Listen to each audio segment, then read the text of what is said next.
स्वागत है आप सबका। आज हम पूर्ण संख्याएं, उनके गुणधर्म, संख्या रेखा पर निरूपण, संख्या रेखा पर उनका योग, घटाना और गुणा, गुणधर्मों का उपयोग, पूर्ण संख्याओं के प्रतिरूप आदि के बारे में अध्ययन करेंगे।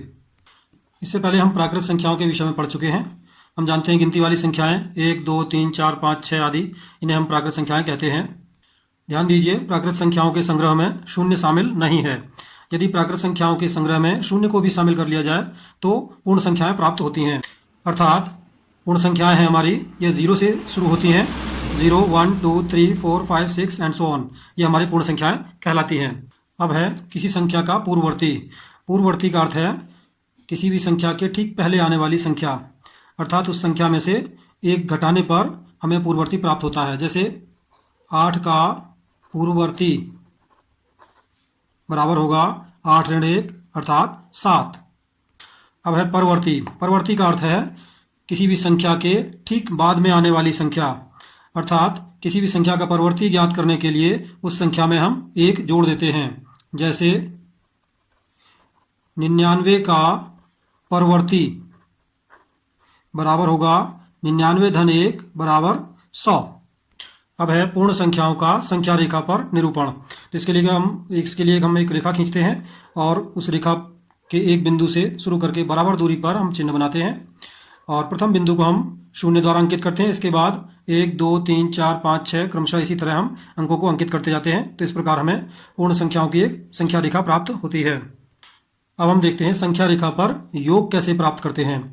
एक उदाहरण लेते हैं, 3 धन 4 अर्थात 3 और 4 को हमें जोड़ना है। तो सर्वप्रथम हम संख्या रेखा पर 3 चलेंगे। किसी भी संख्या को हम 0 से चलना प्रारंभ करते हैं, तो 0 से हमें 3 चलना है। तो हम जानते हैं 3 स्टेप चलेंगे 0 से, 1, 2, 3, तो हम 3 पर पहुंच जाते हैं। अब इसके बाद हमें इसमें 4 जोड़ना है, तो हमें 3 के दाईं ओर 4 कदम और चलना है। तो 3 से 4 कदम हम दाईं ओर और चलेंगे, 1, 2, 3, 4, तो हम 7 पर पहुंच जाएंगे। 4 कदम चलने के बाद हम 7 पर पहुंचते हैं, अर्थात हमारा 3 और 4 को जोड़कर योगफल आएगा 7। इसी प्रकार हम अन्य संख्याओं को भी जोड़ सकते हैं। ध्यान रहे, जोड़ने पर जोड़े जाने वाली संख्या को हम पूर्व संख्या के दाईं ओर चलते हैं। अब है संख्या रेखा पर पूर्ण संख्याओं का व्यकलन अर्थात घटाना। इसके लिए एक उदाहरण ले लेते हैं, 8 ऋण 5। हमें 8 में से 5 घटाना है और इसको संख्या रेखा पर हमें सरल करना है। तो इसके लिए पहले हम संख्या रेखा पर 0 से 8 पर चलेंगे, तो दाईं ओर 8 कदम चलेंगे 0 से, 1, 2, 3, 4, 5, 6, 7, 8। तो इस प्रकार हम 8 पर पहुंच जाते हैं। अब हमें 8 में से 5 घटाना है, तो अब हमें 8 से 5 कदम चलना है बाईं ओर। तो 5 कदम हम बाईं ओर चलेंगे, 1, 2, 3, 4 और 5। तो अंत में हम पहुंचते हैं 3 पर, अर्थात 8 में से 5 घटाकर 3 प्राप्त होगा। अब हम देखते हैं संख्या रेखा पर गुणन। हम जानते हैं गुणा का अर्थ है बार बार योग अर्थात जोड़। जैसे 2 गुणा 3, इसका अर्थ है 2 को 3 बार जोड़ना, यानी 2 धन 2 धन 2, या 3 को 2 बार जोड़ना, यानी 3 धन 3। तो इसी विधि का हम उपयोग करेंगे संख्या रेखा पर गुणन के रूप में। तो एक प्रश्न ले लेते हैं हम। हमारा उदाहरण है 3 गुणा 4। इसको हमें संख्या रेखा पर करके दिखाना है। तो 3 गुणा 4 का अर्थ है कि 3 को 4 बार जोड़ना है, अर्थात 3 धन 3 धन 3 धन 3। तो हम क्या करेंगे, 3 कदमों के 4 बार जंप करेंगे इस रेखा पर। तो आइए शुरू करते हैं। सर्वप्रथम हम 0 से 3 मात्रकों का या 3 खानों का एक जंप लेते हैं, तो 3 पर आते हैं। फिर से इसमें 3 जोड़ना है, तो एक और 3 का जंप लेंगे, तो हम 6 पर पहुंचेंगे। एक और हम 3 का जंप लेंगे तो 9 पर पहुंचेंगे। इसके बाद एक और हम 3 का जंप लेंगे तो हम 12 पर पहुंचते हैं, अर्थात 3 गुणा 4 का मान होगा 12। इस प्रकार हम गुणन की क्रिया को संख्या रेखा पर दर्शाते हैं। इसी प्रकार हम 3 गुणा 4 को ऐसे भी कर सकते थे कि 4 को 3 बार जोड़ना है, यानी 4 धन 4 धन 4, अर्थात 4 कदमों के 3 जंप लेंगे हम। तो पहला जंप 0 से 4 कदमों का जंप लेंगे तो 4 पर पहुंचेंगे। 4 से हम फिर एक जंप लेंगे तो हम 8 पर पहुंचेंगे, और 8 से फिर 4 कदमों का एक जंप लेंगे तो 12 पर पहुंच जाएंगे। तो इस प्रकार भी हम 12 पर ही पहुंचते हैं। तो इस प्रकार भी हम गुणा की क्रिया को दर्शा सकते हैं। अब हम पढ़ेंगे पूर्ण संख्याओं के गुणधर्म। इसमें सबसे पहला आता है संवृत गुण। संवृत का अर्थ है कि पूर्ण संख्याओं के अंतर्गत ही रहना, यानी पूर्ण संख्याओं का अगर एक वृत्त के अंदर मान लें तो उस वृत्त के अंतर्गत ही रहना। इसके लिए सबसे पहले हम योग, पूर्ण संख्याओं का योग देखेंगे। हम देखते हैं 3 और 4 दो पूर्ण संख्याएं हैं और इनका योग हमें प्राप्त होता है 7, और 7 भी एक पूर्ण संख्या है। इसी प्रकार 2 और 3 का योग 5 आता है और 5 भी एक पूर्ण संख्या है। इसी प्रकार 4 धन 0 ये दोनों पूर्ण संख्या है और इनका योग प्राप्त होता है 4, यह भी एक पूर्ण संख्या है। अतः हम देखते हैं कि दो पूर्ण संख्याओं का योग एक पूर्ण संख्या प्राप्त होता है। अतः हम कह सकते हैं कि पूर्ण संख्याएं योग के अंतर्गत समवृत्त होती हैं। आइए अब हम देखते हैं क्या घटाने के लिए पूर्ण संख्याएं समवृत्त हैं। तो हम देखते हैं 4 और 3 पूर्ण संख्या हैं और इनको घटाकर आता है 1, 1 भी एक पूर्ण संख्या है, परंतु 4 में से 5 घटा करके एक पूर्ण संख्या प्राप्त नहीं होती है। अर्थात हम कह सकते हैं कि घटाने के लिए हमेशा पूर्ण संख्याएं समवृत्त नहीं होती हैं। आइए अब हम देखते हैं क्या गुणा के लिए पूर्ण संख्याएं समवृत्त होती हैं। हम देखते हैं 2 गुणा 3 बराबर 6 होता है। इसी प्रकार 7 गुणा 8, 7 8 56 आता है और ये भी एक पूर्ण संख्या है। अर्थात हम कह सकते हैं कि दो पूर्ण संख्याओं का गुणनफल एक पूर्ण संख्या प्राप्त होता है। अतः गुणा के लिए पूर्ण संख्याएं समवृत्त होती हैं। आइए हम देखते हैं क्या भाग के लिए पूर्ण संख्याएं समवृत्त हैं। तो हम देखते हैं 10 और 2 पूर्ण संख्या हैं और 10 को 2 से भाग करने पर 5 प्राप्त होता है, जो कि एक पूर्ण संख्या है, परंतु 7 को 2 से भाग करने पर एक पूर्ण संख्या प्राप्त नहीं होती है। अतः हम कह सकते हैं कि पूर्ण संख्याएं भाग के लिए समवृत्त नहीं होती हैं। अगला गुण है क्रम विनिमेयता, अर्थात क्रम बदलना। सबसे पहले हम चेक करते हैं क्या पूर्ण संख्याएं योग के लिए क्रम विनिमेय होती हैं। तो आइए हम देखते हैं, दो संख्या लेते हैं। सपोज हमारे पास दो संख्या है 3 और 4, तो हम 3 और 4 का योग करते हैं तो 3 धन 4 बराबर होता है 7। अब हम इनका क्रम बदल लेते हैं, अर्थात 4 को हम पहले लिखते हैं और 3 को उसके बाद में लिखते हैं। अब 4 धन 3 करते हैं तो यह भी 7 प्राप्त होता है। अतः हम कह सकते हैं कि 3 धन 4 बराबर 4 धन 3 होता है। व्यापक रूप में हम कह सकते हैं कि यदि a और b दो पूर्ण संख्या हैं तो a प्लस बी बराबर b प्लस a। इसे हम योग की क्रम विनिमेयता कहते हैं। तो यहाँ हम देखते हैं कि पूर्ण संख्या योग के लिए क्रम विनिमेय होती हैं। हम देखते हैं गुणन के लिए क्रम विनिमेयता। तो दो पूर्ण संख्या लेते हैं हम 2 और 4, तो 2 और 4 की गुणा करते हैं। 2 गुणा 4 बराबर होता है 8। अब इनका क्रम बदल देते हैं तो हम 4 गुणा 2 करके देखते हैं। अब 4 गुणा 2 करते हैं तो 4 दूनी 8, अभी भी 8 प्राप्त होता है। अतः हम कह सकते हैं कि 2 गुणा 4 बराबर होता है 4 गुणा 2। व्यापक रूप में हम कह सकते हैं यदि a और b दो पूर्ण संख्या हैं तो a गुणा b बराबर b गुणा a। इसे हम कहते हैं गुणा की क्रम विनिमेयता, अर्थात पूर्ण संख्याएं गुणा के लिए क्रम विनिमेय होती हैं। आइए अब हम देखते हैं क्या घटाने के लिए पूर्ण संख्याएं क्रम विनिमेय होती हैं। तो दो संख्या लेते हैं 4 और 3, 4 में से 3 घटाते हैं तो हमें 1 प्राप्त होता है, परंतु यदि 3 और 4 के स्थान बदल दिए जाएं, अर्थात 3 में से 4 घटाएं तो हमें एक पूर्ण संख्या प्राप्त नहीं होती है। तो हम कह सकते हैं कि 4 ऋण 3 इज नॉट इक्वल टू 3 ऋण 4, अर्थात पूर्ण संख्या घटाने के लिए क्रम विनिमेय नहीं है। इसी प्रकार हम भाग के लिए भी दिखा सकते हैं कि दो पूर्ण संख्याएं भाग के लिए क्रम विनिमेय नहीं होती हैं। हम देखते हैं 6 को अगर हम 2 से भाग करते हैं तो 3 प्राप्त होता है, परंतु अगर 2 और 6 के स्थान बदल दिए जाएं, अर्थात 2 को 6 से भाग करते हैं तो हमें पूर्ण संख्या प्राप्त नहीं होती है। अर्थात 6 भागा 2 इज नॉट इक्वल टू 2 भागा 6, अर्थात पूर्ण संख्याएं भाग के लिए क्रम विनिमेय नहीं है। अगला गुण है साहचर्यता, एसोसिएटिविटी। साहचर्यता का अर्थ है कि संख्याओं का एक दूसरे से कितना मित्रता है। सबसे पहले हम देखते हैं योग के लिए साहचर्यता को टेस्ट करेंगे। तो इसके लिए हम 3 पूर्ण संख्याएं ले लेते हैं, 3, 4 और 5। इन तीनों संख्याओं का हमें योग ज्ञात करना है। तो इसके दो तरीके हैं। सबसे पहले हम 3 और 4 को जोड़ लेंगे तो 3 धन 4 होता है 7। अब इसमें हम 5 को जोड़ेंगे तो हमें योगफल प्राप्त होगा 7 और 5 12। अब हम दूसरे तरीके से इनको जोड़ करके देखते हैं, 3 धन 4 धन 5। यहां पर हम क्या करेंगे, पहले 4 और 5 को जोड़ लेंगे तो हमें प्राप्त होगा 3 धन 4 धन 5 होता है 9। अब 3 में 9 जोड़ेंगे तो हमें प्राप्त होगा 12। तो हम कह सकते हैं कि किन्हीं भी दो संख्याओं को पहले जोड़ने पर 3 संख्याओं के योगफल में कोई भी फर्क नहीं पड़ता है। अतः पूर्ण संख्याएं योग के लिए साहचर्य हैं। अब हम देखते हैं गुणा के लिए क्या पूर्ण संख्याएं साहचर्य होती हैं। तो 3 संख्या लेते हैं, 2, 3 और 4, इनकी गुणा करनी है हमें। तो पहले हम 2 और 3 की गुणा कर लेते हैं तो यह आएगा 2 3 6 गुणा 4, और अब 6 से 4 में गुणा करेंगे तो हमें प्राप्त होगा 24। इसी काम को हम दूसरी विधि द्वारा करेंगे, 2 गुणा 3 गुणा 4। अब हम पहले 3 और 4 की गुणा करेंगे तो हमें प्राप्त होगा 2 गुणा 3 चौके 12। अब 2 से 12 में गुणा करेंगे तो हमें प्राप्त होगा 24, अर्थात इस बार भी गुणनफल पूर्ववत ही आया है। अतः हम कह सकते हैं कि किसी भी क्रम में या किन्हीं भी दो संख्याओं की पहले गुणा करने पर हमें गुणनफल समान प्राप्त होता है। अतः हम कह सकते हैं कि पूर्ण संख्याएं गुणा के लिए साहचर्य होती हैं। व्यापक रूप में हम कह सकते हैं यदि ए बी सी तीन पूर्ण संख्याएं हैं तो ए गुणा बी गुणा सी बराबर ए गुणा बी गुणा सी। इसी प्रकार हम दिखा सकते हैं कि घटाने और भाग के लिए पूर्ण संख्याएं साहचर्य नहीं होती हैं। अगला गुण है गुणन का योग पर वितरण। आइए देखते हैं क्या होता है। इसके लिए हम कोई तीन संख्या लेते हैं, 2, 3 और 4। तो हम देखते हैं 2 गुणा 3 धन 4, इसको सरल करते हैं। तो पहले ब्रैकेट के अंदर की संख्याओं को सरल करेंगे तो ये जाएगा 2 गुणा 3 धन 4 होता है 7। अब 2 गुणा 7 होता है 14। अब हम इनको एक अलग तरीके से हल करके देखते हैं। 2 गुणा 3 धन 2 गुणा 4। तो पहले गुणा हल करेंगे। 2 गुणा 3 होता है 6 धन 2 गुणा 4 होता है 8।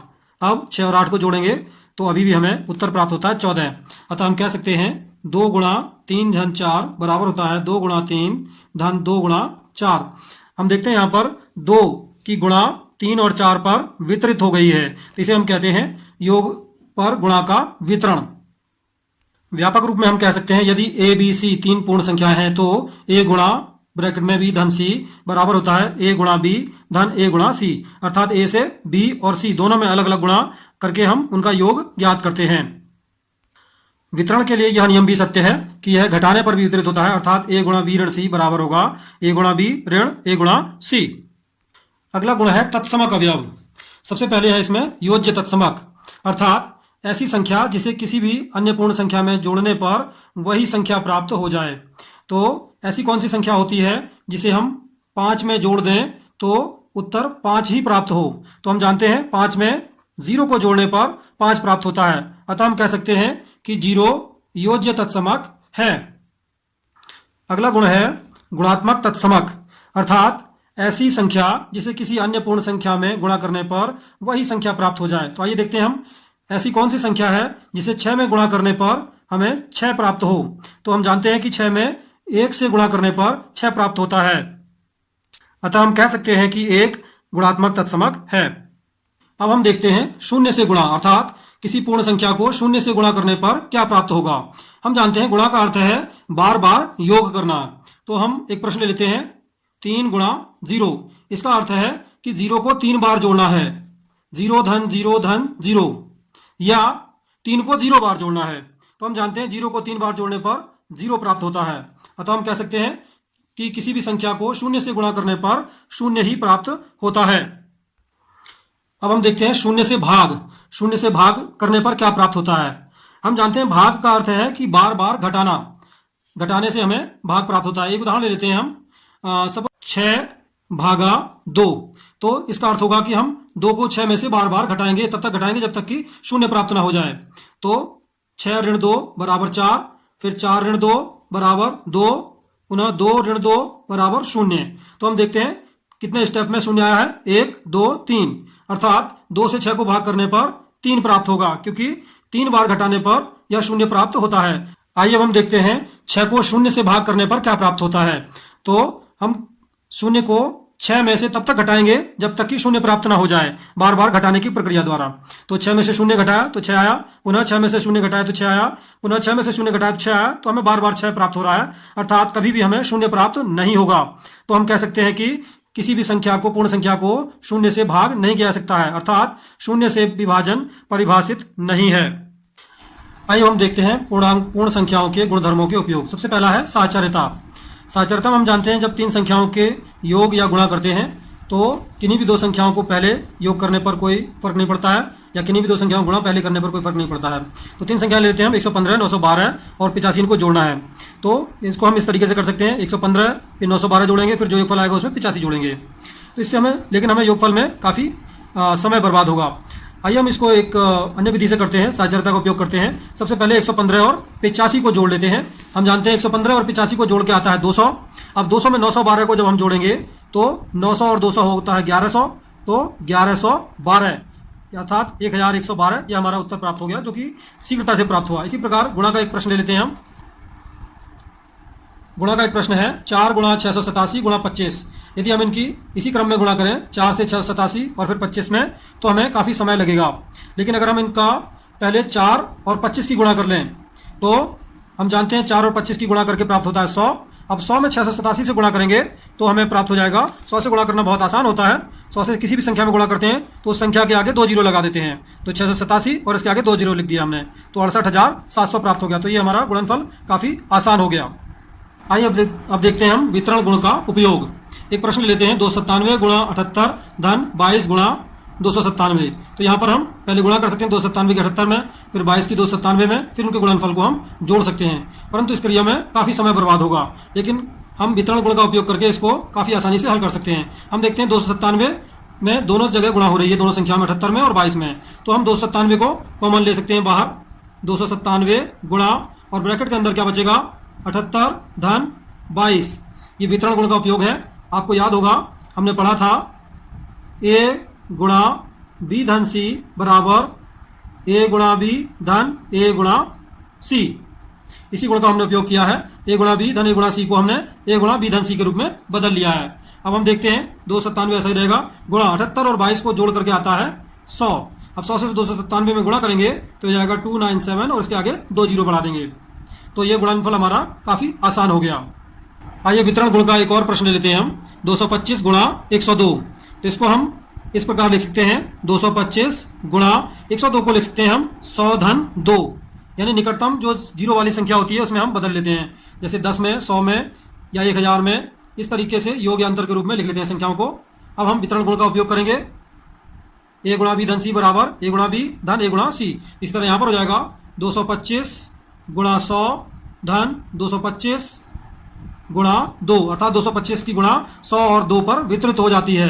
अब हम 225 की 100 में गुणा करेंगे तो 225 के आगे 2 जीरो बढ़ जाएंगे। 225 से 2 को गुणा करेंगे, 2 पंजे 10 की 80 लेंगे, 2 दूनी 4 और 1 5 और 2 दूनी 4 अर्थात 450। और अब हम इसमें 450 जोड़ लेंगे, 0 और 0 0, 5 और 0 5, 4 और 5 9, 2 2, 22,950। तो इस प्रकार शीघ्रता से हमारा गुणनफल प्राप्त हो गया। आइए हम पढ़ते हैं पूर्ण संख्याओं में प्रतिरूप। यदि पूर्ण संख्याओं को हम बिंदुओं के रूप में निरूपित करें तो वे एक प्रतिरूप ले लेते हैं और ये प्रतिरूप हमें प्राप्त होते हैं रेखा, आयत, वर्ग और त्रिभुज। पहला प्रतिरूप है रेखा। रेखा प्रतिरूप में किसी भी संख्या को निरूपित किया जा सकता है। जैसे 2 को निरूपित करना है तो 2 को हम निरूपित कर सकते हैं 2 जीरो के द्वारा, अर्थात यह एक रेखा है। इसी प्रकार से हम 5 को निरूपित करेंगे तो 5 बिंदुओं द्वारा निरूपित करेंगे, 1 2 3 4 5, तो यह भी एक रेखा प्रतिरूप है हमारा। इसी प्रकार अन्य संख्याओं को भी हम रेखा के रूप में लिख सकते हैं। कुछ संख्याओं को हम आयत के प्रतिरूप के रूप में दर्शा सकते हैं, जैसे 6 को हम लिख सकते हैं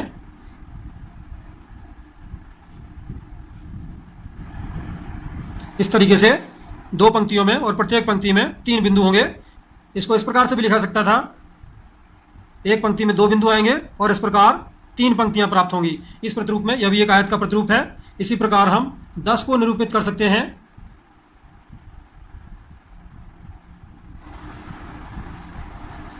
इस प्रतिरूप में, या ऊपर से नीचे